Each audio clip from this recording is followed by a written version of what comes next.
All right, welcome everyone. My name is Andrew Gustafson. I'm the curator of interpretation at the Johnson County Museum in Overland Park, Kansas. I want to welcome you to the presentation tonight.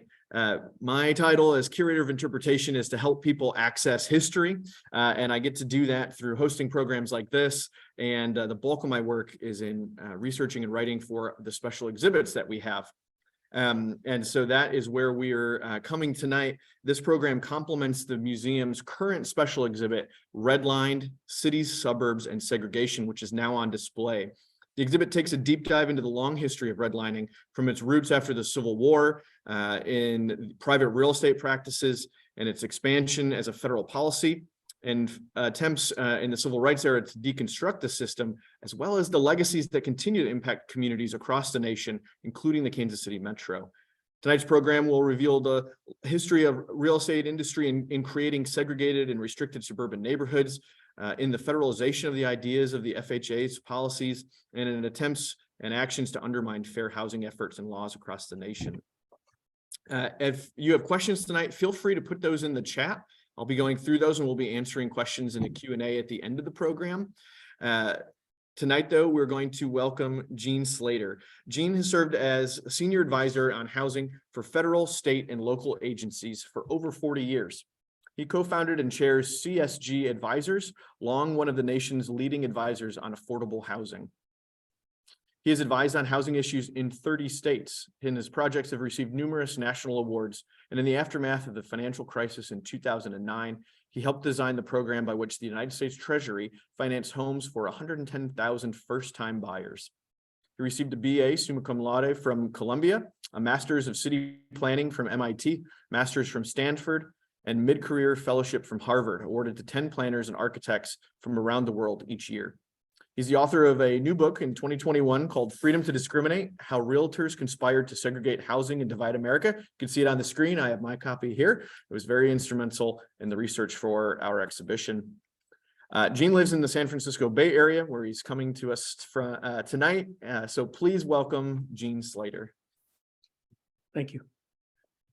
So I'm very honored to be here. The exhibit, just in the photographs I've seen that the museum has put together, is quite terrific. I've never seen anything quite as bold on this topic and descriptive. So my message tonight, we turn to the next slide, Andrew. Next slide. Yeah. Okay. My message tonight is really a simple one. It's to show the deep connection between two fundamental defining features of modern America that have rarely been looked at together: the creation of residential segregation in every city in the country, and of a conservative counter idea of American freedom in the 1960s in opposition to the civil rights movement that has helped shift America to the right for 50 years. Both of these were designed to divide Americans. Both were constructed by America's organized real estate industry, the nation's realtors, to sell homes, maintain their business practices, to sell their idea of the American dream. Looking at them together reveals a 20th and 21st century America, not of barriers being reduced and government fostering equality, but of barriers being created. So step by step from the Realtors archives, I want to show how this happened. What stands out from this story are, first, that segregated neighborhoods was a new 20th century invention, as invented as the airplane. And far from impacting only those it excluded, segregation dramatically reshaped the country for everyone. Its pioneers, Jason Nichols will be one of them, helped create zoning and city planning in this country. Their design of federal programs to exclude minorities shaped the layout of every metropolitan area where almost all Americans live today and who their neighbors are. More deeply still, realtors constructed many of our most intractable divides, not only geographic, but social, economic, and ideological. So the story of modern America is in many ways the story of those divides, in which case residential segregation and its legacy today were not peripheral to the creation of modern America, but at its center. Restricting the country's vast free market economy required enormous effort and transformed our institutions, because to racially divide every housing market, the real estate industry had to police itself and enlist the country's leading lawyers, economists, public officials, newspapers, universities, lenders, courts. This took an enormous amount of work. And this racial system was so effective that by the 1960s, African Americans remained totally excluded from 98% of new homes and 95% of all neighborhoods. Next, Andrew. At the heart of segregation and how it worked, and much of my focus here, were the justifications that realtors created, ones that they had to keep revising and adjusting to the country's changing values. From the common good to property values, to freedom of association, to colorblind freedom of choice, realtors kept repackaging old arguments in new language to see themselves not as upholding white supremacy, but the American dream. With lasting impact, these justifications had lasting impacts not only where Americans live, but on what they believe and what they take for granted today. So before tracing this history, next slide. Part of what made segregation so successful were the myths realtors promoted. And many of us, including me, before I started working on this, take these for granted. So I think it's important to spell them out and understand them. The first myth was that segregation had always existed. By 1948, Robert Weaver, later the first African-American head of a cabinet department, had to remind fellow African-Americans that segregation was new. But going back to 1900, racially mixed neighborhoods were common south and north. If most minorities lived in cheaper areas, these were racially mixed and dispersed as well. Where you could live depended on where you could afford, not one's ancestry. Second myth was that segregation was natural, that birds of a feather flocked together. But every study has shown that free choice did not explain segregation. People of all groups sought to disperse as soon as they could to find better housing. Nor was segregation due to lack of income. Indeed, it forced minorities to pay 20 to 30% more for the same quality housing and not move to less costly all-white areas next door. And at every income level, African Americans have been half as likely as whites to be able to move to the suburbs. If these weren't myths, realtors wouldn't have had to work so hard to stop minorities moving into white neighborhoods. They wouldn't have had to do anything. So the whole invention of segregation is the use of these myths to help promote this concept. Nor was segregation, I've gotten into trouble for saying this, so let me spit it out. When I was talking to an audience in Greensboro, North Carolina, nor was segregation simply a result of pre-existing prejudice. Certainly the realtors' racial system fed on and reinforced prejudice. It required every white resident to view every minority not as an individual, but to a threat to his home and community. But racism was just as strong in this country, if not stronger, in 1900, before there was residential segregation. What it took was a newly organized real estate industry to create and maintain this. And in fact, residential segregation began not as a response to African Americans moving north in World War I, or some sudden upsurge in racial hostility, the rise of the Klan in the 1920s, but 15 years earlier, to a sales idea of early realtors. Next slide. Andrew? Okay, thanks. So who were the realtors? In the early 1900s, the most established real estate brokers in each major city organized themselves as local real estate boards. Next slide. To distinguish themselves from and to deal with fraud. At a time with no licensing and no rules, when the Supreme Court asked, I love this, in a decision of the Supreme Court, if a man under a cloud cannot go into real estate, where in God's name can he go? These local boards would establish and charge double commissions for trust. Realty men band together to kill sharks was the headline when the National Association of Real Estate Boards, NAREB, was founded in 1908. Next slide. Board members, often socially prominent members of their community, saw themselves as business progressive reformers in the mold of Teddy Roosevelt, creating what they called organized real estate, state licensing, which didn't exist, written exclusive listings, which didn't exist, fixed commissions, and most important of all, multiple listings with shared commissions modeled on a stock exchange, we now know as the multiple listing service. Many boards like those in Denver and St. Louis called themselves real estate exchanges and all saw themselves as private clubs only open to the most exclusive members, socially established members of their community, who blackballed applicants and whose power lay in their exclusiveness. Los Angeles board, which became the largest in the country, began with 50 of the 2,000 brokers in the city. And for 60 years, every real estate board in the country was all white. By 1920, their proprietary multiple listing service enabled these small boards to double real estate commissions and control 80% of property sales. Trademarking the name Realtors, they became politically powerful, helping create zoning and organizing not only brokerage, but land development, home building, apartment management, appraisals, real estate education.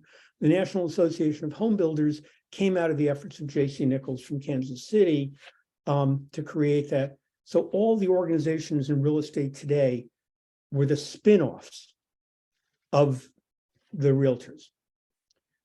Slide 7. Okay, no, I guess just no, let's go back, sorry. Across each of these fields, realtors held 3 core beliefs about the source of real estate in each realtor's business. First was their idea that the value of a house or lot was largely a function not of what was there itself, but what might happen around it. And second is with their creation of realtor licensing and zoning, they believed not in individual freedom, but they believed in subordinating individual freedom to create stability, order, and predictability, all based on a fundamental idea of homogeneity, what they called the law of conformity. You can see it in zoning, and you'll see it in racial segregation. And finally, realtors identified their own future customer base with a public interest, as they defined it. They constantly reminded themselves they would do well by doing good, and they therefore saw themselves as high-minded spokesmen for the common good, which meant their own. Realtors soon used these core beliefs to begin racially separating housing markets. These didn't exist in 1904, when a Black real estate agent in Los Angeles reported proudly, quote, "The Negroes of this city have prudently refused to segregate themselves into any locality, but have scattered and purchased homes in the areas with the best services and surroundings." That's 1904. But a dozen years later, a Black woman in the same city said, "We have been surrounded by invisible walls of steel. The whites surrounded us and made it impossible to go beyond these walls." These walls, these powerful barriers, began not as some part of an overall plan, but to solve a land development financing problem. Next slide. Starting in 1905, a few of the most successful realtors, such as Duncan McDuffie in Berkeley, developing park-like high-end subdivisions. Claremont is the first racially segregated neighborhood in the United States, and St. Francis Wood in San Francisco. They created covenants that all lot buyers signed so that in a world, remember this is before zoning, each buyer could know what could happen next door in 10, 20, or 30 years. In fact, when they tried putting covenants on these properties, which had just begun, covenants on the minimum size and cost of a home and prohibiting stores and tenements, McDuffie, an 6'4", ardent environmentalist, later twice national president of the Sierra Club, creator of the Save the Redwoods League in California, added another covenant to convey status. This property shall not be occupied by any person not of the Caucasian race. Well, in the Bay Area at the time, it was hardly likely that any of the very few Japanese immigrants or Blacks could afford the most expensive house lots in the entire area. So this racial covenant was more a way of adding cachet, marketing that your children will always play with others like them. Then to supplement covenants, which could only be on the property, recorded on the property he owned, McDuffie created the first zoning in America, first single-family zoning in America in 1916 to prevent a Negro dance hall from moving near his subdivision. So he was using the public powers, the powers of the state now, not only in courts to enforce covenants, but now directly to try and make certain who could be near his subdivisions. Next slide. Using the same approach, starting about 6 months later, J.C. Nichols Kansas City created the first homeowners associations that are now ubiquitous in the country, precisely to enforce these covenants. And he lectured developers nationally on planning for permanence, telling buyers who were worried about giving up their control of their lot and their future, saying, gee, it seems un-American. I'm going to buy a piece of land and you're telling me what I can do with it. He said, his salesman learned to say, the restrictions on you mean little. It's the restrictions on your neighbors which count. And instead of finding it hard to sell lots with restrictions, Nichols soon found it hard to sell lots without them. So Nichols and McDuffie became two of the most honored developers and leaders of city planning and zoning in America. McDuffie has a mountain named for him. Is the Nichols Foundation, is the fountain still named for Nichols, or has that name been changed in the last year? I don't know if somebody. The name has been changed, as has the Okay. street in Kansas City. Okay. But from 2000, just to give you a feeling of how powerful his influence was, from the year 2000 until 2021, the Urban Land Institute, like the leading organization of developers in the country, named the country's highest award in land development for J.C. Nichols. And this racial covenant cost the developer nothing and proved so popular that, next slide, they were soon used, recorded on almost all high-end subdivisions, like in Beverly Hills, other places. And within a few years on most middle-class subdivisions. And then working by 1910 or 1912, working-class subdivisions, which didn't have, beautifully designed streets and layouts. They were simply creating the idea that you belonged to a private exclusive club if you were Caucasian. And I should explain what Caucasian meant in this time. The people who were excluded were basically whoever the owner of the lot, the developer, the realtor, decided was not allowed. So in many cases, it meant African Americans, Japanese, Chinese, Mexican Americans, Jews, Catholics, Poles, Russians, Greeks, Turks, enormous range. Slowly over time, though many of those groups came to be accepted as white, came to be allowed, especially by the time of World War II. But the people who were left behind, the whole system depended on somebody being excluded, and that somebody was African Americans. Now, the next step beyond these new subdivisions was in the early 1910s, realtors in existing neighborhoods, actually starting in Pasadena in California and then spreading around the country, they said, what a great idea for selling homes, for marketing homes. So they began circulating petitions so those areas too would have covenants limiting who could ever live there. By the 1920s, the result was half the homes in the country had covenants, and virtually all newer subdivisions. So racial covenants created a new possibility in America. They were an innovation.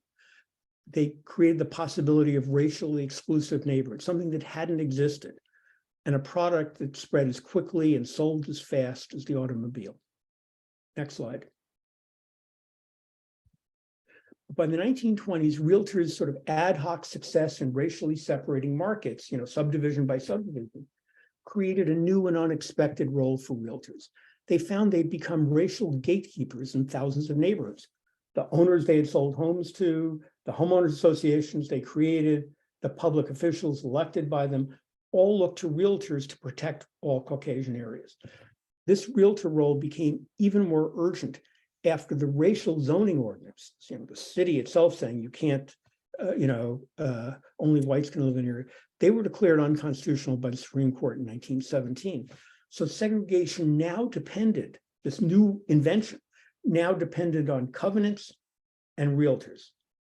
So realtors became not just salesmen, but anti-salesmen, mobilizing themselves, other brokers and homeowners to keep even a single minority from ever buying a home in such areas. But how could local real estate boards mobilize them? Remember, they're only a small percentage of all brokers, and somebody can sell a home without a broker. So how are they going to mobilize themselves to prevent even a single, Black or Jewish or, Mexican lawyer or doctor from buying a home? And these myths that they were creating were so new and defensive that even Nichols himself worried out loud at a meeting of the top high-end developers in the country. He said, I've been asked by some fine Jewish families to move into my neighborhoods. Should I start thinking about this? It does seem, he said, by George, it's so un-American, undemocratic, unfair, what I'm doing. And immediately his colleagues said, shut up. And he persisted and, reversed himself and didn't sell homes to Jews, Catholics, or Blacks, for the next 35 years. But that even Nichols didn't have a way to justify what realtors were doing. It showed their need for a definitive, unarguable, objective, scientific sounding reason why neighborhoods had to be segregated. To do this, realtors led nationally for more than 30 years by Herbert U. Nelson out of their office in Chicago, created an axiom, a principle, a proposition, if you will, that undesirable human elements, that's how they were described by the leading appraiser in the country, undesirable human elements drive down prices. Next slide. So in 1920, Portland, Oregon's board announced its members would not, quote, under any circumstance, sell property in white areas to Negroes or Orientals, not on account of any prejudice, for we have none, but because it is common knowledge that they greatly depreciate in the public mind surrounding property values. So here was a foolproof argument for getting neighbors to pressure sellers who could be against maintaining property values. And this axiom became incorporated as economic objective truth in every real estate textbook and appraisal manual in the United States for the next 30 years, most of which were written or published by the realtors. And they asserted prices would go down by 30% or 50%. Then in 1924, I think this is highlighted in the exhibit and described, the realtors added a national ethics standard called Article 34 of their code, which said the realtor would never introduce any race or nationality whose presence will clearly be detrimental to property values in the neighborhood, and then suspending or freezing out of the business any real estate man who violated that. This rule was required knowledge on the state licensing exams that the realtors shaped. And the realtors training manual made this explicit in their training manual for young realtors in the 1930s. They said, to convince people how important it was not to sell like to a Black doctor or lawyer, they said, no respectable broker will represent a bootlegger, a madam with call girls on her string, or a colored man of means who's giving his children a college education and thinks they're entitled to live among the whites, since any of these would instigate a form of blight. Okay, that was in the leading training manuals for realtors around the United States. And the leading appraisal text said, well, the colored people certainly have a right to life, liberty, and the pursuit of happiness, but they must recognize the economic disturbance their presence causes and forgo their desire to split off from the rest of where their race lives. It's the leading appraisal manual in the United States. They would have to sacrifice their future and that of their children and their grandchildren on generation after generation because of this new, presumably objective economic truth, the truth of which we'll come back to. Then in 1934, as the New Deal responded to the Depression, realtors used this property value axiom that they were using to mobilize other brokers to institutionalize segregation. They were the chief lobbyists, the designers, and the key staff of the Federal Housing Administration, drafted FHA's underwriting rules to measure risk by the presence of minorities. And realtors called FHA their agency and considered its creation, along with single-family zoning and state licensing, the greatest accomplishment in their history. Next slide. Now, FHA started out, had almost no staff other than a few key realtor who were appointed in Washington. So in order to distinguish what areas they should lend in and not, they called each area office, asked 3 established local realtors, they had to be white men over 50, who had been in the business for at least 25 years, to create the first drafts of what became these redlining maps, where FHA wouldn't make any loan in red areas with minorities or industry. And since it wouldn't make loans to any minority buying outside such an area, FHA made no loans, almost no loans to minorities anywhere. These racial, everybody now talks about redlining maps, but at the time they were entirely secret. It took years for the NAACP even to learn of the underwriting rules requiring that if you were building a new subdivision and wanting FHA insurance, you had to have a racial covenant. But the maps themselves, nobody had public knowledge of until I think the 1980s, when they were uncovered by Kenneth Jackson. To spur construction, 3/4 of FHA loans in many states went to new suburbs, where the FHA said, we will give you a conditional commitment for all the new homes you're going to build, as many as you want, allowing a developer to borrow 100% or 105% of their construction costs. Think of this, in the middle of the Depression, you can borrow more than the cost of building all your homes, as long as you demonstrate the subdivision was permanently protected against, quote, infiltration of other races. So with government taking 100% of the risk, virtually all capital flowed into these new all-white neighborhoods, starving investment in the mixed race areas left behind. This pattern was so universal, the results so identical in every city, they seemed natural because they had been created by the identical process. And then as realtors gradually began to allow Jews, Italians, and other Southern and Eastern Europeans to move into all Caucasian neighborhoods, these older mixed race areas became almost entirely African American. So FHA's racial system was a self-fulfilling prophecy. The dumping grounds resulting from disinvestment were then blamed on those prevented from living anywhere else and who had to pay 20% or 30% more for housing because they were limited in their choices. Next slide. Let's skip this one. Next. But beginning in World War II, realtors faced new ideological challenges in maintaining separate markets. Empirical studies discredited the property value axiom. Although it was taught at 165 universities, when Luigi Laurenti of UC Berkeley did careful studies and found that integration usually increased property values, he went back and asked every textbook author for the evidence. You said you made these scientific claims. And it turned out there had never been a single empirical study. In reality, Blacks forced to pay more than whites often drove prices up when they moved into a neighborhood. In fact, they had to pay speculators 20 to 30% premiums to be able to move in. But for almost 30 years, every land economist and appraiser had ignored the most basic principles of supply and demand by looking at only what white buyers would pay.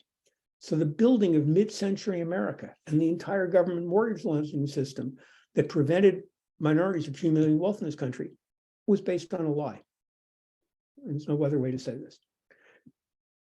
And these appraisal studies started coming out in the late 40s, sort of undermining this property value axiom. But realtors faced, after the war, faced a still greater problem.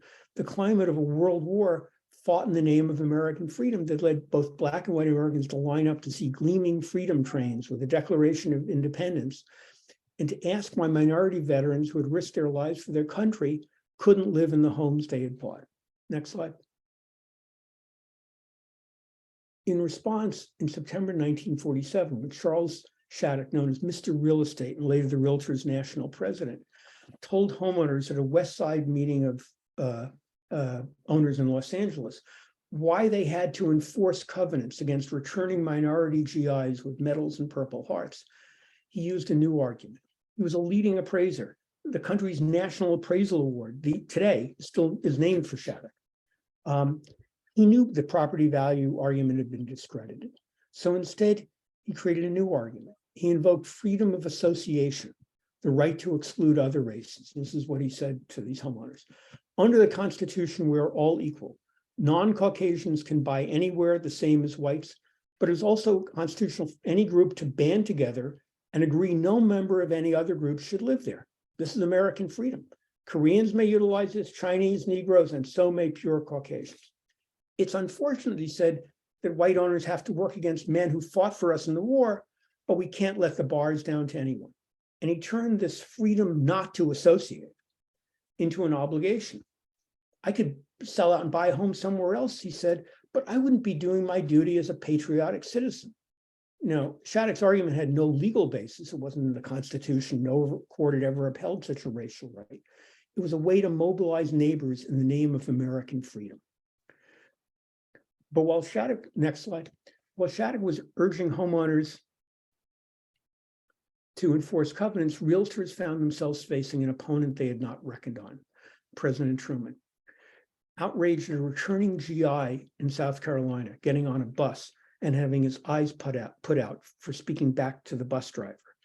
This is like an early a George Floyd incident, one many in our history. Truman appointed the first President's Committee on Civil Rights, saying, "I want the Bill of Rights implemented in fact, not just in name." And this high-level committee's report, headed by the president of GE and universities, called segregation, not only Jim Crow in the South, but racial covenants and real discrimination across the country, the greatest impediment to American freedom.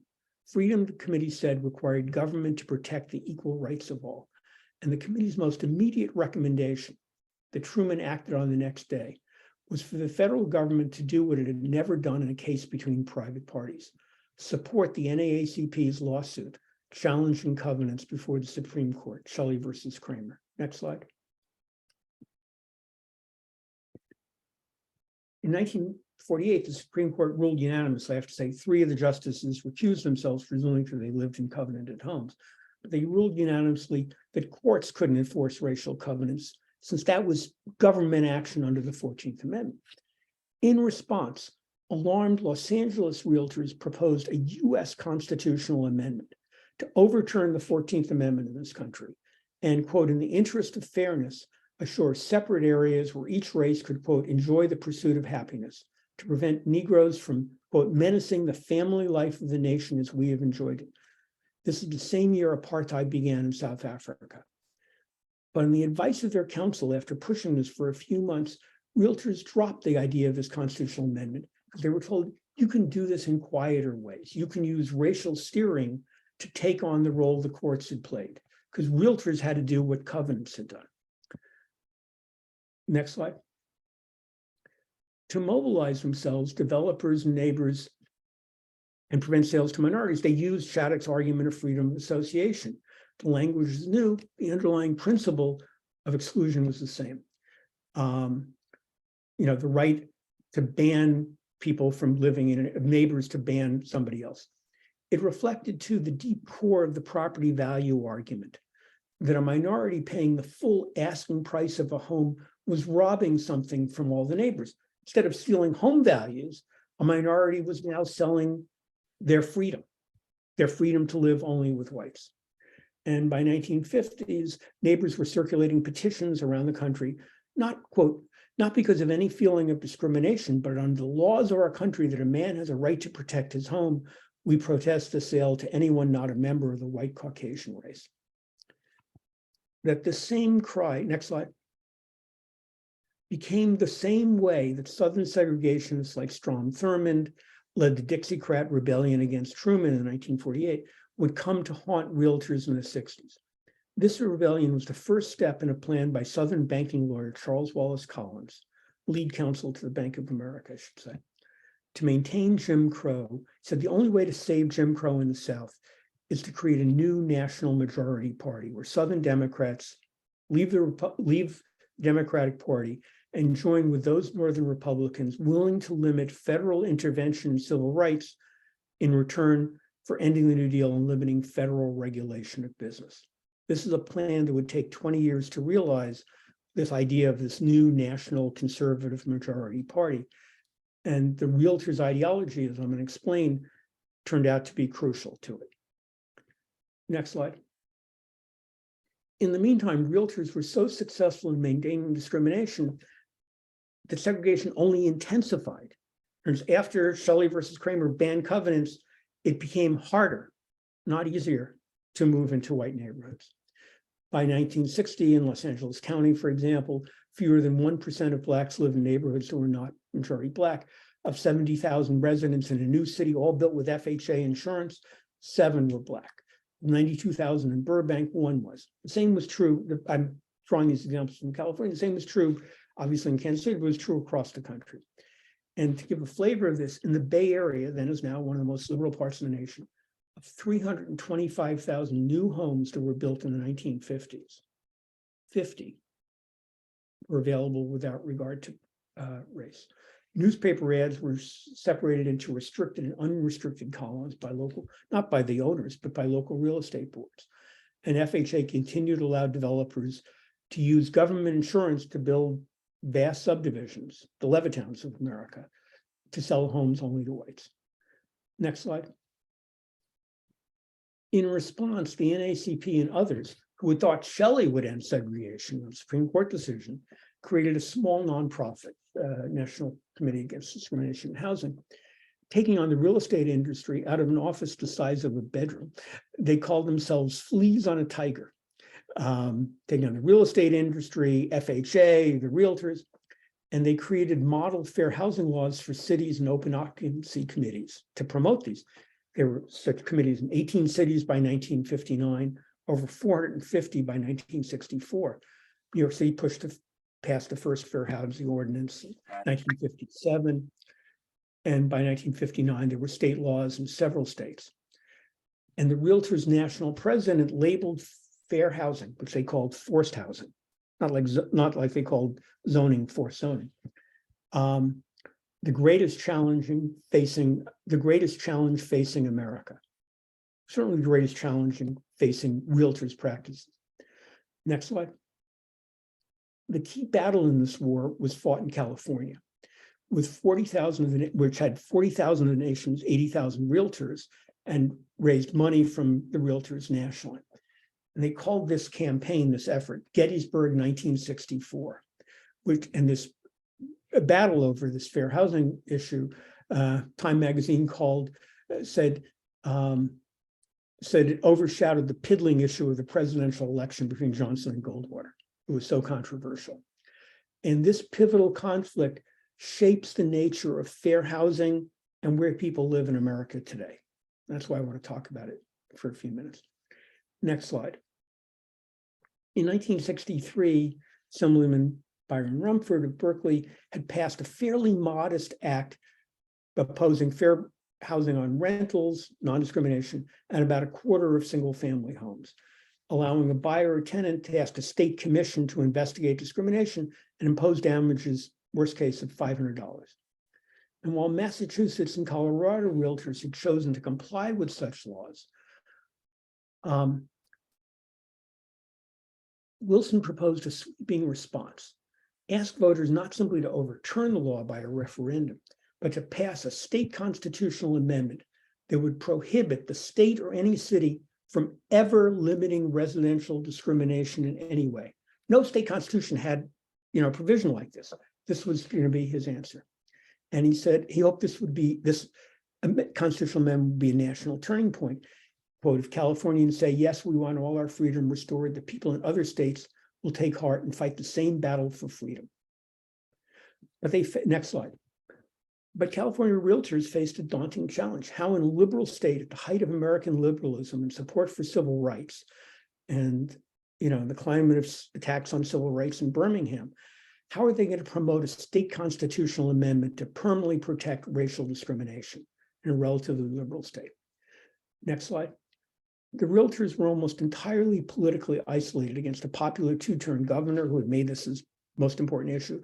The unions, the civic leaders, every archbishop in the state, all major churches, all condemned Proposition 14 as immoral. And no prominent politician, not Barry Goldwater, not Ronald Reagan, would touch Proposition 14 at the time for fear of seeming racist. So the key to success, next slide.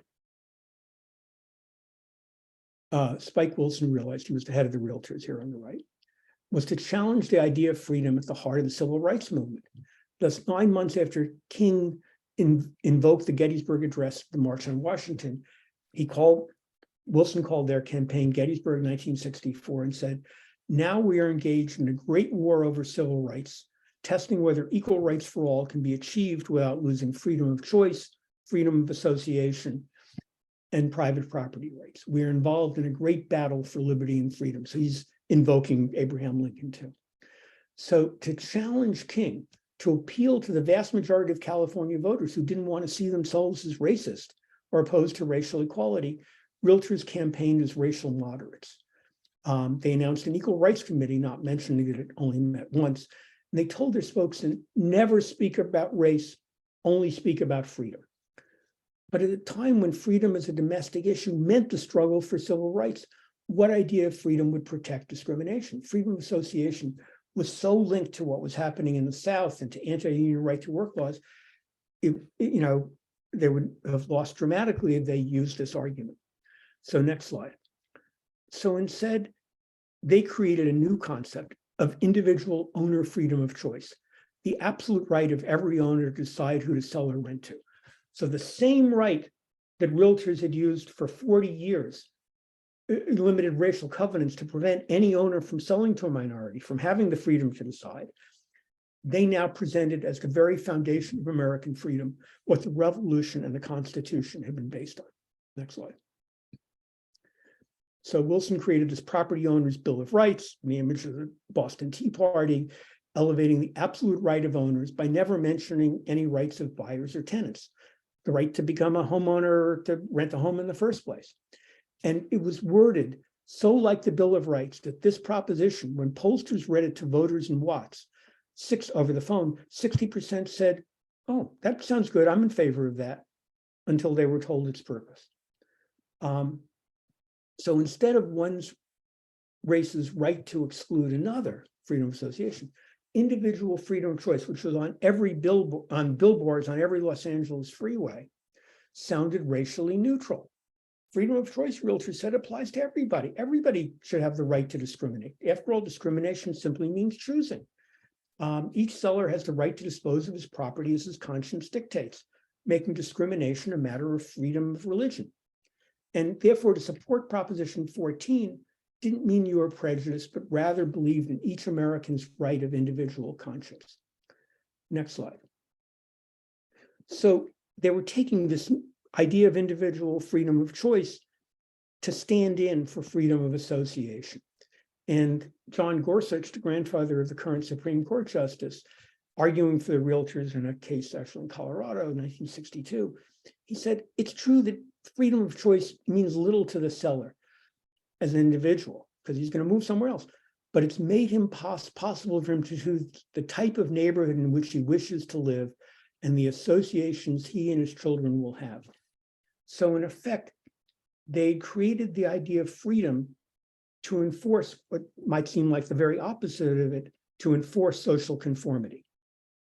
Your individual freedom was the right to force a neighborhood and all your surroundings to conform to who you wanted to be there. And realtors invented the language of colorblind freedom, asked, am I anti-Negro? Wilson asked, by God, I am not, I am their champion. We're against giving special privileges to anyone, that is the right not to be discriminated against. So the Realtors campaign was so successful that in the same ballot where Lyndon Johnson defeated Barry Goldwater by still the largest margin in American history, 65% of California voters supported Proposition 14, including 75% of white voters, 80% of white union voters, the mainstay of the Democratic Party. That the Realtors' idea of freedom had triumphed in a liberal non-Southern state showed it could win elections anywhere and could be used on any issue. The same notion of elevating a single narrow right, your absolute right of freedom, the freedom to discriminate based in your freedom of religion, this could be used on any issue. So next slide. Although its legal influence proved short-lived, this proposition, its political influence would be lasting. In 1966, when the state Supreme Court ruled it unconstitutional in the middle of Ronald Reagan's campaign for governor, he took up the Realtors' cause and language, adopting homeowner rights as his centerpiece, and said, if an individual wants to discriminate against Negroes or others in selling or renting his house, it is his right to do so. And his personal attorney, William French Smith, later U.S. Attorney General, was the Realtors' lawyer on Proposition 14. So here was a way to reverse Goldwater's margin and create a new majority coalition based on the Realtors' vision of American freedom. Next slide. Although fair housing was finally passed in 1968, 3 days after Martin Luther King's assassination in response to it, as fires raged in more than 100 cities and troops guarded the Capitol, the new law was fatally weakened by the shadow that Proposition 14 cast over Congress. Nobody wanted to be so against the popular will. No administrative mechanism was created for fair housing. HUD couldn't hold hearings. Broad exemptions were carved out. To this date, more than 2 to 4 million complaints go uninvestigated each year. After fair housing was passed, the realtors realized they no longer had a choice, and they said, we now can't be against this. And their language in their newsletter was the Supreme Court opinion on this is clear-cut and positive. The Negro in America is henceforth a free man.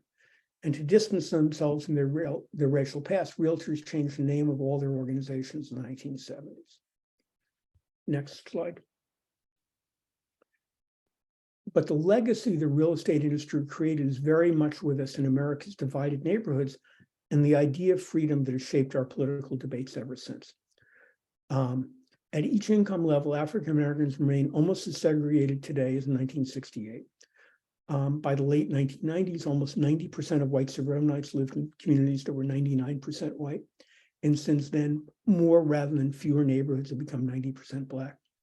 And such segregation affects African American families regardless of income. Black middle-class households who are earning $55,000 in 1910 live in neighborhoods where the median income is similar to those of white households who earn $12,000. Those earning $75,000 live in neighborhoods with a higher poverty rate than whites who earn half that. So here's the continuing impact of racial segregation on where families can live and raise their children. And we see this, how does this happen today? Obviously, there's lots of forms of unofficial discrimination, differential treatment by brokers, appraisers, lenders, lots of articles that were published. But more than the actions of individuals, the underlying forces set in place by realtors long ago to maintain all white neighborhoods are far more powerful. The redlining practices of lenders played out in new and often equally devastating ways, like subprime loans, for the financial crisis that wiped out household savings. Local suburban governments that were basically created in the 1910s and 20s to require that all developers building in that area have racial covenants. Those local governments naturally identify the public interest with their individual electorates. And here's a fascinating story. I'm about to wrap up. After studying every redlining map in the country 3 years ago, the Federal Reserve Bank of Chicago looked at the lines of every redlining map on 3 blocks of either side of that line and 6 blocks of either side to see what were the conditions today compared to when they were created. And they looked only at lines that weren't, a river or railroad track, just a street. They were kind of arbitrarily picked out. There wasn't that much difference on either side of them in the 1930s. They came back 80 years later, and they showed the impact. The differentials now were 5 or 10 times greater in terms of disinvestment, home ownership, property values, housing condition. These were self-fulfilling prophecies. And, one of the results, like a study by Duke of Black homeowners in Chicago in the 1950s and 60s alone, lost $3 to $4 billion in household wealth. But the very power of these underlying forces makes clear the true reason segregation remains so widespread. Strong government action would have been necessary to overcome the power of the forces the realtors had put in place. And such action was precisely what the political impact of the realtors' argument made so difficult. The realtors' definition of individual freedom is a zero sum, that granting rights to others can only reduce your rights, and elevating certain rights as absolute so that government cannot protect those others became the template for the rise of a whole movement dedicated to this idea of freedom. That freedom really means your freedom without regard to those of others, as opposed to freedom meaning freedom of all. So when I stop there.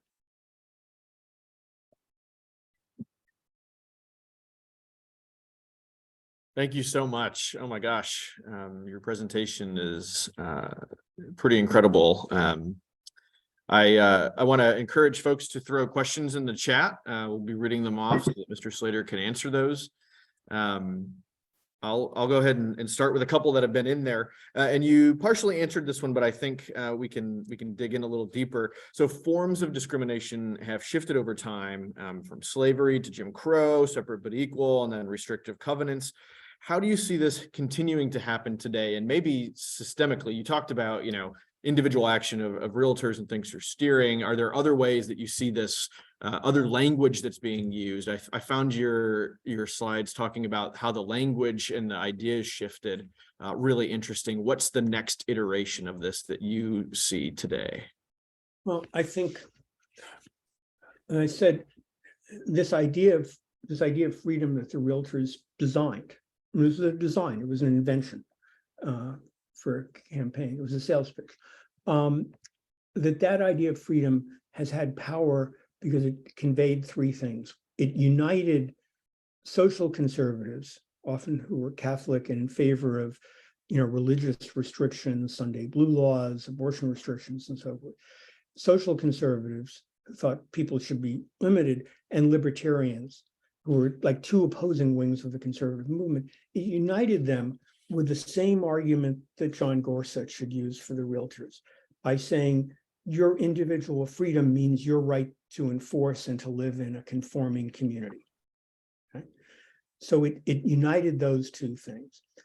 And it made issues of like, can you give a complaint about housing discrimination? It made those into absolutes, into measures of absolute American freedom that became something that you saw as your individual rights. The most important value wasn't simply economics. This was now the highest value of the country. And it showed a way to take a single narrow right that nobody had ever talked about before, namely the right of an owner to discriminate that realtors would try to prevent. It turned that into like the very purpose of America. And the same technique could be used on issue after issue. So it did all those things using colorblind language. And now, one of the big issues in fair housing, has been, and as I said, much of fair housing has never really been enforced. And because of the fear of upsetting people who have been convinced by these arguments that their freedom depends on, not being limited in their ability to discriminate. And so the two parts of the fair housing law, one is banning discrimination. The other is that the federal government should affirmatively further fair housing. Okay.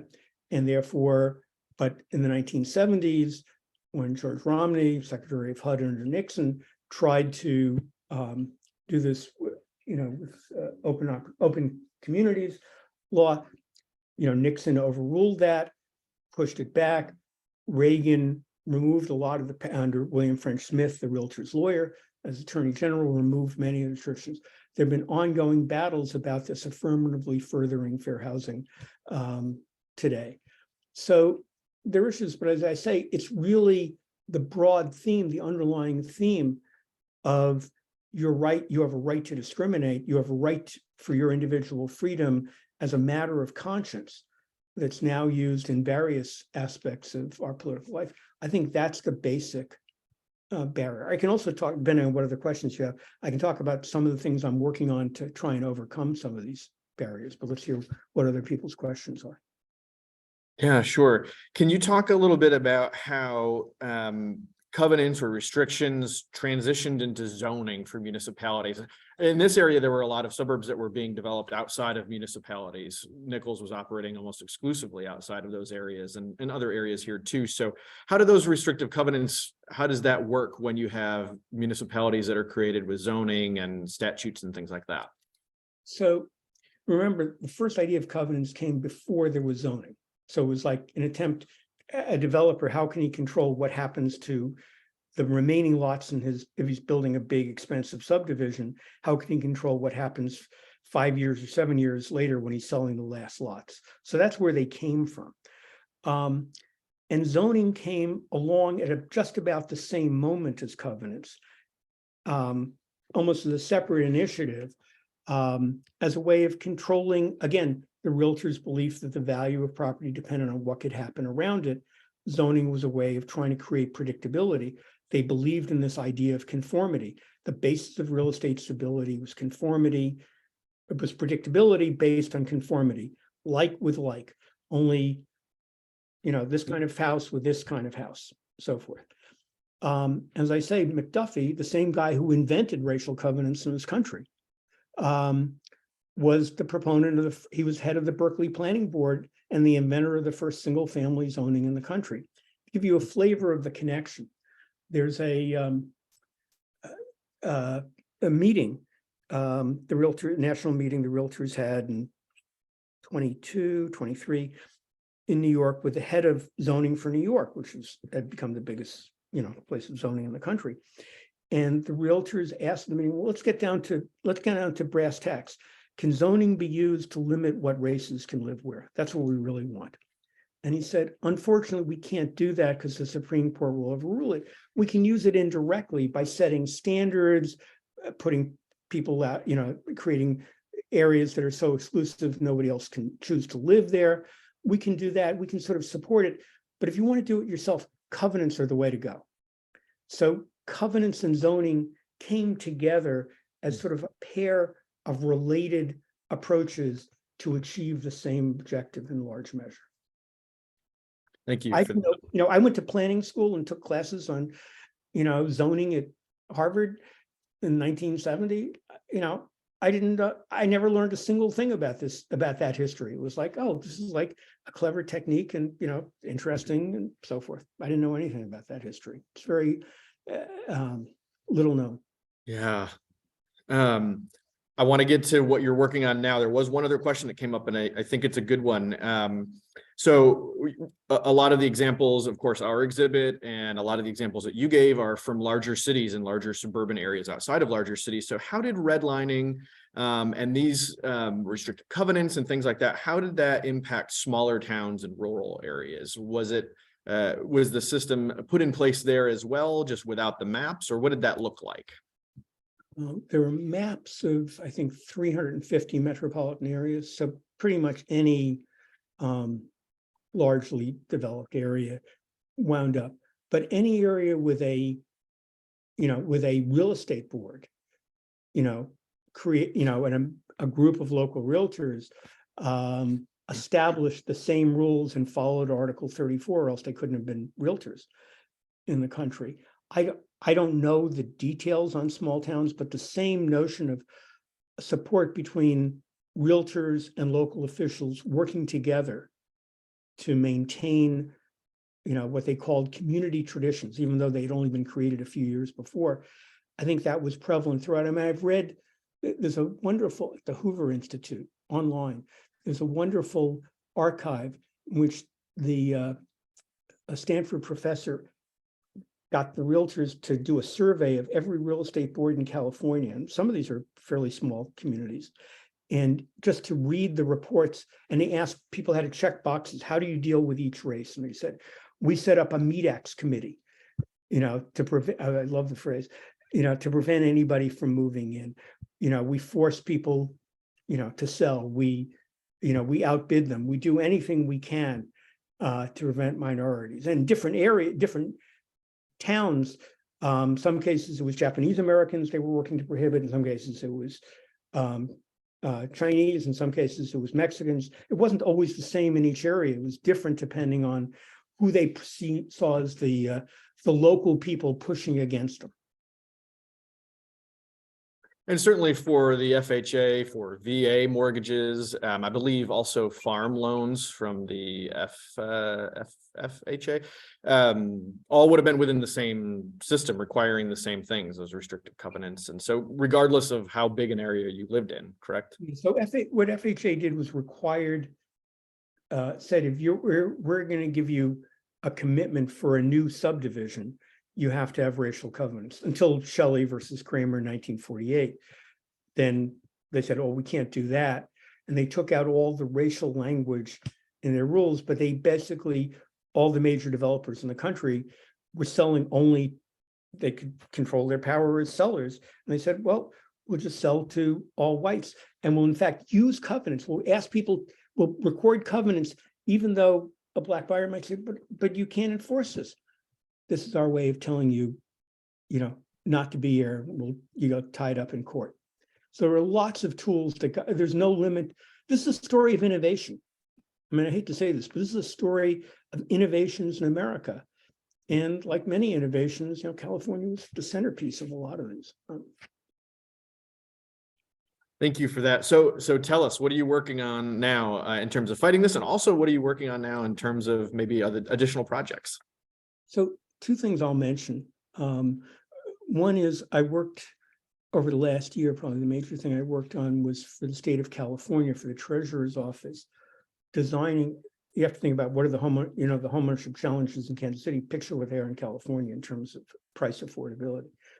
So I worked with the treasurer's office and the legislature to create basically a very deep down payment assistance program, which is shared appreciation loans for first-time home buyers, second mortgages. And that the legislature has funded $500 million this year and supposed to fund $1 billion a year for the next 10 years.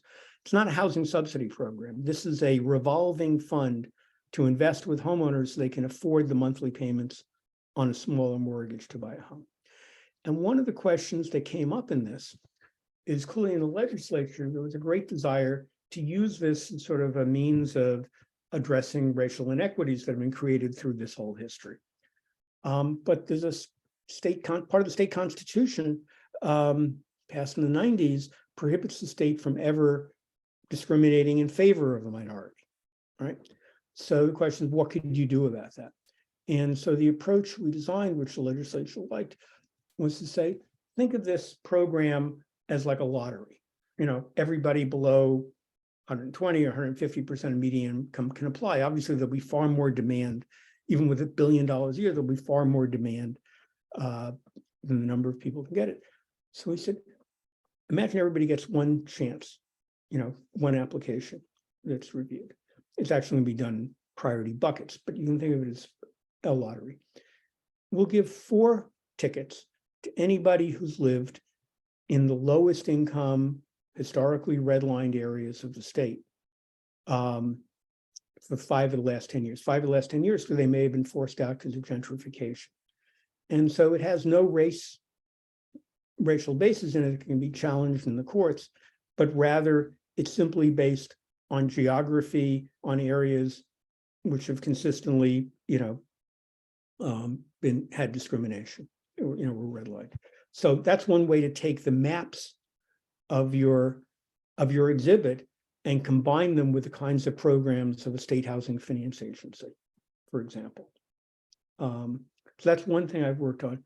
A second issue that's related to this, not directly, but I think has very important implications that's going on today, is I'm sure you've read the headlines about major Wall Street investors buying up single-family homes to rent them out. Using computer programs, buying thousands of homes at a switch. The homes they're buying are the entry-level, modest cost homes in each area, particularly the more affordable areas of the country. And they're using tools that no individual homeowner and our entire home ownership system created 90 years ago. FHA, Fannie Mae, Freddie Mac, state housing finance agencies, lenders, nobody you can't compete against because they're buying properties before anybody views them, with all cash offers, using computer programs and no requirements. So individual homeowners can't compete against it. The areas these are happening in, I don't think this is deliberate, but it's a consequence of the algorithms of where it's cheap to buy homes, are in many cases areas where minorities are the most likely people to buy homes. I mean, it's not only those areas, in many exurbs and many inner city neighborhoods, lots of all sorts of areas, but it's a very high extra thresholds being placed precisely in the areas where efforts are being made to overcome the racial inequity barrier. So we've been working, talking with the White House and with senators, talking with Senator Brown's office. I'm hoping this will be introduced any day now, a bill that would take away the tax subsidies that are incentivizing Wall Street to buy homes. We're paying, with interest deductions and other stuff, we're paying them to do this. And I've thought of this as the free market for housing in America, free market for home ownership in America Act. And it's about restoring the free market so home buyers can buy homes. Thanks for sharing that. It's interesting to hear about things that you're working on and that are going on to change sort of the system itself. One question we get all the time for folks who come to the exhibit is, what can individuals do? What can they do to help create change and undo some of the harm that has resulted in this long system? I'll give you two little examples. One is, one of the issues is, can people rent, just landlords, can landlords discriminate on the basis of source of income? For example, if somebody has a Section 8 voucher, can landlords prevent them? In some places, there's, state laws, Ohio, for example, I don't know, Missouri, but Ohio has prohibited any city from requiring non-discrimination based on use of Section 8 vouchers. Okay. In Texas, where the landlords want to, in these various communities, want to rent and have been renting to Section 8 holders, and are effectively integrating these neighborhoods, the city, ballot initiatives are being asked to prevent them from doing that. Okay, so that's one of the issues that'll show up maybe in your town, almost any town in the country. A second, just to give you a flavor, my son lives in Menlo Park, California, near Stanford, and under a new state law, which is like trying to encourage higher density, the local, the city said, we'll allow fourplexes and some housing, particularly intending for teachers, but in general, in the community where teachers can't possibly afford to live. My son's a school teacher, so I know this intimately. And somebody comes and knocks on his door 2 months ago, and he asked, what can you do about it? Somebody knocks on his door and says, we're the community for local control, keeping this a family-friendly neighborhood, so we have to keep it all single family. We can't allow this. My son's a school teacher. Well, the answer is, know where those arguments come from and know their consequences. Their history comes out of the story I've just told. So this is happening on a daily basis in communities across the country. So that's something one can do something about. I appreciate that very much. That's something that is actually very relevant to some of the communities in Johnson County as we speak. I want to be conscious of everybody's time. We've run over a little bit, but this was so fantastic. So a round of applause for Mr. Slater. I have a couple of announcements before we go, just about upcoming programs and things. A few spots remain in our adult field trip based on a Raisin in the Sun and redlining. It's this Saturday from 2 to 5. You can register online through JCPRD. It takes a look at scene studies from A Raisin in the Sun. You get a tour of the redlined exhibit, a chance to look at some of the primary sources that we consulted to create the exhibit. And then you get a chance to check out activist artwork and create your own artwork inspired by your experience on Saturday. Our last Redline program will take place on January 4th. It will also be virtual. We'll have staff from the digital project Mapping Inequality, where you can actually online go and view some of these redlining maps that they've scanned in. And so that will be on January 4th. That is free to register for and will be virtual. We'll also be offering free public tours, guided tours of the redlined exhibit the last week of the exhibit. So January 3rd through January 6th at 10 a.m. every morning. Regular museum admission rates apply, but the guided tours themselves will be free for the general public.